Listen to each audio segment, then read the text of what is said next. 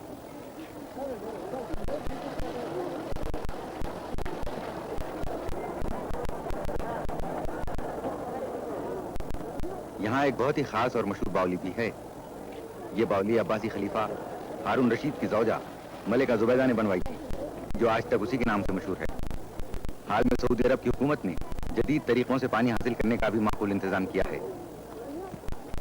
متعدی یعنی پھیلنے والی بیماریوں کی روک تھام کا بھی خاص انتظام ہے۔ سعودی حکومت کی وزارت صحت کی طرف سے ایک کیمپ قائم کر دیا جاتا ہے۔ اس محکمہ کے لوگ دن میں کئی بار آ کر تمام دکانوں میں، خیموں میں، عمارتوں اور مکانوں میں دوا چھڑک جاتے ہیں۔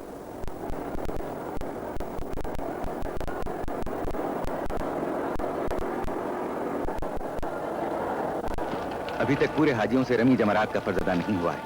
دیکھیے تو کس جوش و خروش سے حاجی تینوں شیطانوں کو کنکریاں مار رہے ہیں۔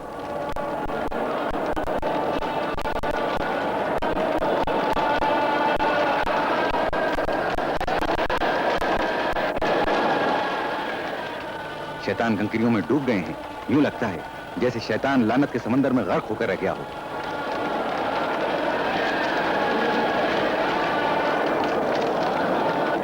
مینا کے سب اعمال بجا لانے کے بعد حاجی بیت اللہ شریف کی طرف لوٹ رہے ہیں تاکہ خانہ خدا کا رخصتی طواف کر لیں اور جو نمازیں خاص طور پر مقرر ہیں انہیں ادا کر لیں۔ مینا سے مکہ شریف 12 کلومیٹر دور ہے۔ اس مقدس ترین اور پاک مقام پر خاص لطف آتا ہے۔ موٹر کاروں اور بسوں کو بھیڑ کی وجہ سے رک رک کر آہستہ آہستہ چلنا پڑتا ہے، اس لیے پیدل چلنے والے اور موٹریں قریب قریب ساتھ ہی مکہ شریف پہنچتے ہیں۔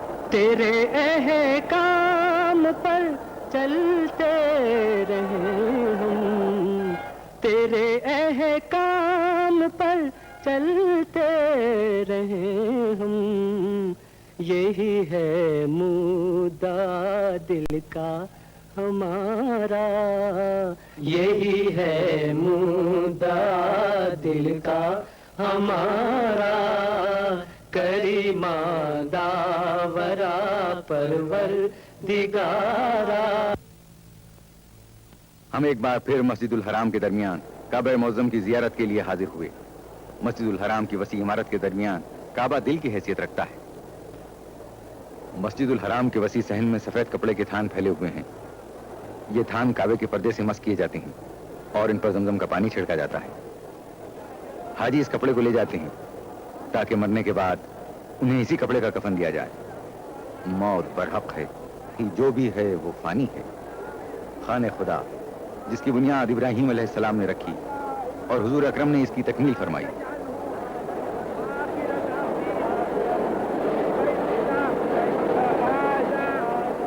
مسجد الحرام کے صحن میں بہت اعلیٰ درجے کے قیمتی سنگ مرمر کا شاندار منبر ہے جو ترکی کے عثمانی سلاطین کا بنایا ہوا ہے، اور یہ ہے مقام ابراہیم۔ کہتے ہیں کہ وہ پتھر جس پر حضرت ابراہیم خلیل اللہ نے کھڑے ہو کر اپنے ہاتھ سے کعبے کی دیوار بنائی تھی یہی موجود ہے۔ یہ حجر اسود ہے۔ حضرت محمد مصطفیٰ صلی اللہ علیہ وآلہ وسلم نے اپنے دست مبارک سے کعبے کی دیوار کے دو پایوں کے درمیان نصب کیا۔ کعبے کا غلاف سیاہ رنگ کے موٹے بنے ہوئے ریشم کا پردہ ہے جو خانہ خدا کو اپنی آغوش میں لیے ہوئے ہے۔ یہ کعبے کے اوپر سے نیچے تک چاروں طرف لپٹا ہوا ہے۔ اس میں بڑی کاریگری سے بنائی میں نہایت خوش خط قرآنی آیتیں تحریر کی گئی ہیں۔ آیتیں وہی ہیں جو اللہ تعالیٰ کی طرف سے حج کے احکام اور تمام دنیا کے مسلمانوں کو آپس میں اتحاد و اتفاق قائم کرنے کی تعلیم دیتی ہیں۔ یہ پورا پردہ ہاتھ کا بنا ہوا ہے۔ اس فلم کی تیاری کے موقع پر جب ہمارے کیمرامین نے مسجد الحرام کی عکاسی شروع کی تو آسمان بالکل صاف تھا، لیکن یکایک بادل آنے شروع ہوئے اور دیکھتے ہی دیکھتے سارا آسمان بادلوں سے ڈھک گیا۔ مشتاق تجلی کو بس ایک تجلی دے، بڑھ جائے طرف دل کی کچھ ایسی تسلی دے، مشتاق تجلی کو بس ایک تجلی دے۔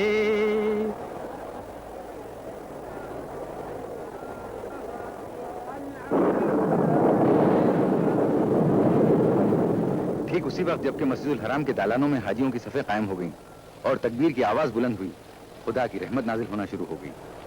پہلا قطرہ گرا، یہ بھی خدا کی مرضی تھی۔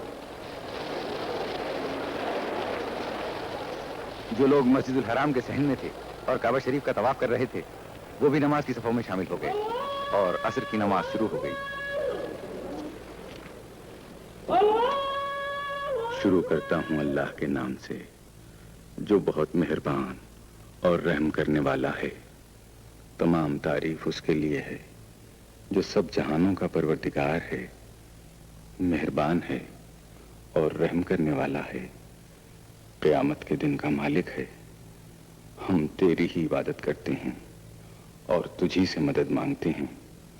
ہم کو سیدھے راستے کی ہدایت فرما، ان کا راستہ جن پر تم نے اپنی نعمتیں نازل کی، ان کا راستہ نہیں جن پر تیرا غضب ہوا اور جو بھٹک گئے۔ شروع کرتا ہوں اللہ کے نام سے جو بڑا مہربان اور رحم کرنے والا ہے۔ کہہ کہ اللہ ایک اور صرف ایک ہے، اللہ بے نیاز ہے، نہ وہ کسی سے پیدا ہوا اور نہ اس سے کوئی پیدا ہوا، ہرگز کوئی اس کا سا نہیں، وہ اپنی شان اور حیثیت میں اکیلا ہے۔ جیسے ہی نماز ختم ہوئی بارش بھی تھم گئی، بادل چھٹ گئے، پانی کے قطرے کعبہ شریف کے پرنالے سے اب بھی گر رہے تھے۔ سورج کی روشنی میں زیادہ چمک آ گئی، گویا ان لوگوں کی پاکیزہ دلوں کی روشنی نظر آنے لگی جو حرم خدا کے کبوتروں کی طرح بھولے والے سلو آشتی کا نمونہ بنے ہوئے اپنے پروردگار کا حکم پورا کرنے کے لیے دور دراز ملکوں سے آ کر جمع ہو گئے ہیں۔